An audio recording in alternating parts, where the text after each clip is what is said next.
Veg lovers అందరికి bye. Non veg lovers కి అయితే ఈ వీడియో పండగనే చెప్పొచ్చు. ఇంకా చికెన్ లవర్స్ గురించి సపరేట్ గా చెప్పాలా, ఇది ఒక ఎమోషన్ అనే చెప్పాలి. అయినా చికెన్ లవర్స్ ఏమైపోవాలండి, అంతంత కాస్ట్ పెంచిస్తే మేము ఏం తినాలి? అసలు మీ ఊర్లో ఎంత కాస్ట్ ఉందో నాకు కమెంట్ చేసి పెట్టండి. ఇవాళ మనం ఏం చేసుకుంటున్నామంటే హోల్ చికెన్ రోస్ట్ అన్నమాట. చిన్నప్పటి నుంచి ఇలాంటి రెసిపీ చేసుకోవాలని ఒక డ్రీమ్ లాగా ఉండేది నాకు. ఎప్పుడు సినిమాల్లో యూట్యూబ్ లో చూడడం తప్ప లైవ్ లో చేయడం ఇదే ఫస్ట్ టైం. కావాల్సిన ఇంగ్రీడియంట్స్ ఏంటంటే కొంచెం పెప్పర్ పౌడర్, అల్లం వెల్లుల్లి పేస్ట్, టేస్ట్ కి సరిపడా సాల్ట్ అండ్ ఇంకొక ప్యాన్ తీసుకొని దాంట్లో కొంచెం బటర్ యాడ్ చేసేసుకోవాలి.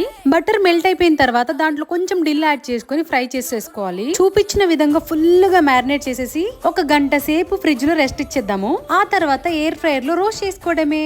చూసారు కదా, ఇలా గోల్డెన్ బ్రౌన్ కలర్ వచ్చినప్పుడు ఆఫ్ చేసేసేయండి. అప్పుడే చికెన్ చాలా జ్యూసీగా తయారవుతుంది అనమాట. అండ్ ఎంత క్రిస్పీగా వచ్చిందంటే చాలా టేస్టీగా ఉండే. ఇంత పర్ఫెక్ట్ గా రావడం ఇదే ఫస్ట్ టైం. మీరు కూడా ఫాలో అయిపోయి ఇలా పర్ఫెక్ట్